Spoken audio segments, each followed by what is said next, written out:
క్రీస్తు నామంలో అందరికీ వందనాలండి.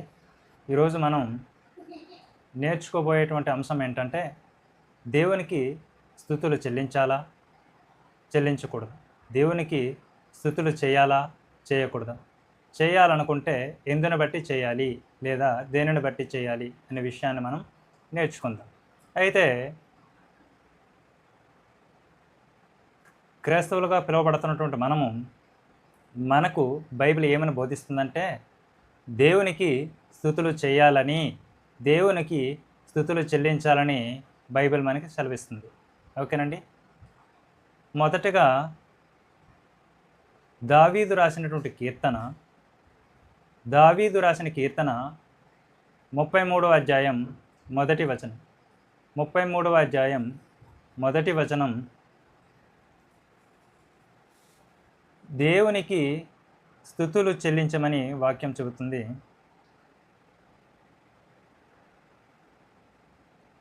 స్తుతి చేయుట యథార్థవంతులకు శోభస్కరము. స్తుతి చేయుట యథార్థవంతులకు శోభస్కరము. మన దేవుడు యథార్థవంతుడు కాబట్టి ఆయనకు స్తుతులు చెల్లించుట శుభము, మంచిది కదండి. కాబట్టి ఆయన చేసినటువంటి మంచిని బట్టి మనం దేవునికి కృతజ్ఞతాస్తుతులు చెల్లించాలి, స్తుతులు చేయాలి. అయితే అపోస్తలుడైనటువంటి పౌలు తిమోతికి రాసిన మొదటి పత్రిక 4వ అధ్యాయం 4వ వచనంలో ఒక మాట ఉంటుంది. యథార్థవంతుడైన దేవుడు సృజించిన ప్రతి వస్తువు మంచిది. దేవుడు సృజించిన ప్రతి వస్తువు మంచిది కాబట్టి ఆయనకు స్తుతులు చెల్లించాలి. ప్రతిదీ మంచిదేనండి. కాబట్టి ఆయన పట్ల మనం ఏం చేయాలి? స్తుతులు చెల్లించాలి, వందనములు చెల్లించాలి కదా. ప్రతిదీ మన కొరకు మంచి చేశాడండి దేవుడు. మంచి చేశాడు అని ఎలా చెప్పగలుగుతున్నారు? ఎక్కడుంది అని ఈ సందేహం మీకు రావచ్చు. మనము బైబిల్ని ధ్యానిస్తున్నాం కాబట్టి దానిని పరిశీలించి దానిలో నుంచి మనం మాట్లాడుకుందామండి. దేవుడు మన పట్ల ఏమి చేశాడు అనే విషయాన్ని మనం మాట్లాడుకుని తర్వాత అది మంచిదా చెడా అనే విషయాన్ని కూడా మనము నేర్చుకుందామండి. ఆదికాండము మొదటి అధ్యాయం 31 వచనం. ఆదికాండము మొదటి అధ్యాయం 31 వచనం. తాను దేవుడు చేసిన యావత్తును చూసినప్పుడు అది చాలా మంచిదిగా ఉండెను. దేవుడు చేసినది మొదట ఆయన చేశాడు, తర్వాత చూశాడు, తర్వాత ఆయనకు మంచిదిగా అనిపించింది. అందుకే దేవుడు నీ కొరకు, నా కొరకు, మనందరి కొరకు దేవుడు ఈ సృష్టిని చేశాడు కదా.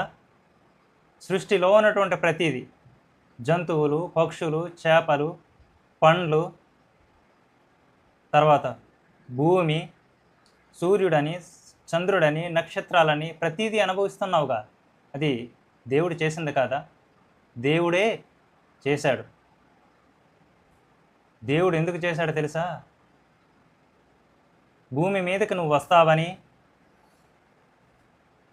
ఆయన చేత సృష్టింపబడిన ప్రతి వస్తువును నువ్వు వేలాలని, అవి నీకు ఆహారం అవ్వాలని దేవుడు నీకోసం చేశాడండి.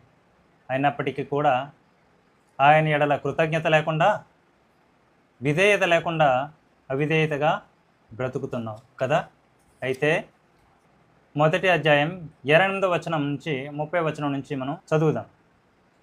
ఆయన ద్వారా సృజింపబడిన భూమి మరియు భూమి మీద జంతువులు, వృక్ష ఫలములనిచ్చు చెట్లు, విత్తనములిచ్చు చెట్లు, పచ్చని చెట్లు, ఆకాశంలో ఎగురు పక్షులు, సముద్రంలో ఉన్న జలరాశులు నీకు ఆహారమగునని దేవుడు సెలవిచ్చాడు. నువ్వు ఏలుదవని దేవుడు సెలవిచ్చాడు కదా. నీకోసమే కదా దేవుడు ఇన్ని చేశాడు.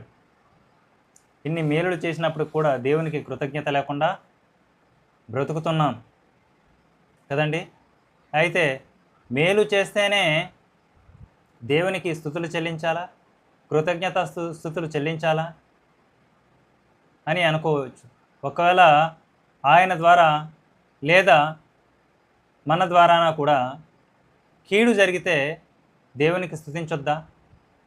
అనేసి అంటే స్తుతించాలి అని ఒక భక్తుడు తెలియజేస్తున్నటువంటి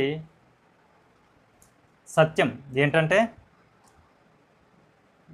యోబు 1:21 నేను నా తల్లి గర్భంలో నుండి దిగంబరినై వచ్చి తిని దిగంబరినై అక్కడికి వెళ్ళేదను, యెహోవాయే ఇచ్చెను, యెహోవాయే తీసుకొని పోయెను, యెహోవా నామమునకు స్తుతి కలుగును కాదు.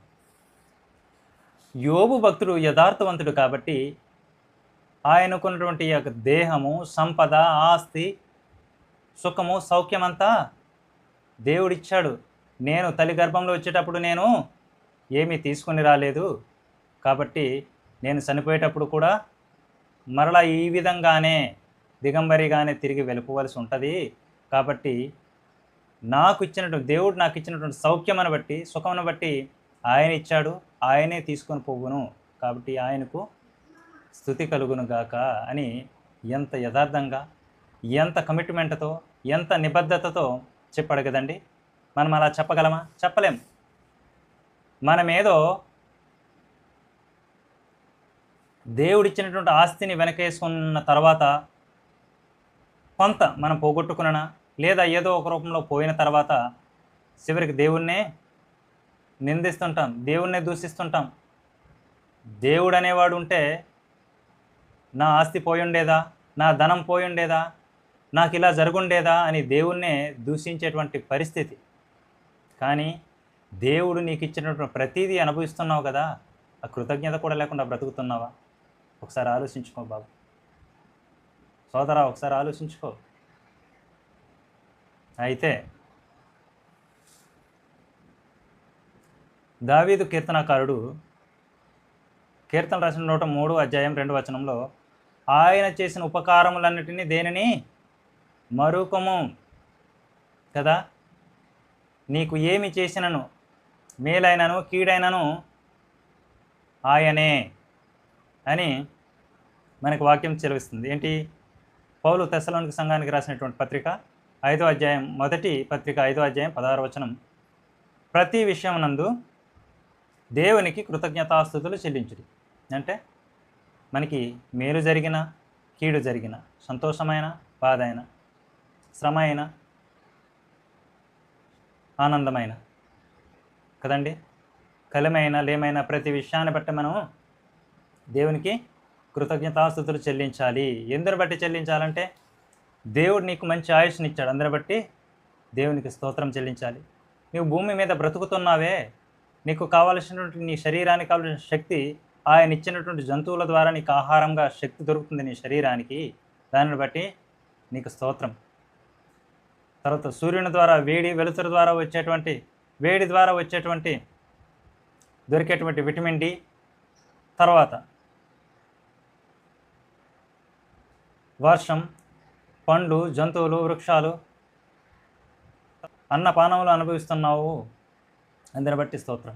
నువ్వు నీరు తాగుతున్నావు, ఆయన వరం, అందుని బట్టి స్తోత్రం. నువ్వు కుటుంబాలుగా ఉంటున్నావు, అందుని బట్టి స్తోత్రం. ప్రతి క్షణం, ప్రతి విషయమును బట్టి దేవునికి స్తోత్రం చెల్లించాలి. కాబట్టి క్రైస్తవుడా, మనం దేవునికి స్తుతులు చెల్లించబద్ధులమై ఉన్నామా? చెల్లించలేనటువంటి వారమై ఉన్నామా? మనకు మనం పరీక్షించుకొని ఇక నుండైనా, దేవా, నేను పాపం చేసి మీరు ఇచ్చినటువంటి సర్వ సంపదలను అనుభవిస్తూ మీకు కృతజ్ఞతాస్తుతులు చెల్లించలేనటువంటి స్థితిలోనున్నానయ్యా, నాకు జ్ఞానోదయం కలుగజేయండి అని వేడుకొనుచు మన ఆత్మలను మనం పరిశీలన చేసుకుని ఇక నుండైనా దేవునికి స్తుతులు చెల్లిద్దామా? అన్న చెల్లి, ఒకసారి ఆలోచించండి. కాబట్టి ప్రతి విషయంలో మనం దేవునికి స్తుతులు చెల్లించబద్ధులమై ఉన్నాము. ఆమేన్.